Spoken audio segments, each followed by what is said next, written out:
14 September 2025। আমার ছাতি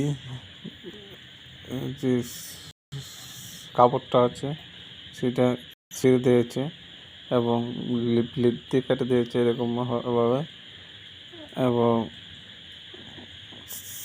শিকটি ভেঙে দিয়েছে। একটা শিক ভেঙে দিয়েছে, দুইটা শিক ভেঙে দিয়েছে। এবং আমার যে একটা ব্যাগ আছে, একটা লেডিস ব্যাগ আছে, সেটা ছিঁড়ে দিয়েছে, সিঁড়িটা কেটে দিয়েছে। তার জন্য আমি পড়াশোনার আবেদন করছি। পড়াশোনার জন্য তাদের বিরুদ্ধে বিদ্যামতো জড়িত আছে, সমস্যার মতো তাদের বিরুদ্ধে ব্যবস্থা নেওয়ার জন্য আমি পড়াশোনার আবেদন করছি। জয় হিন্দ।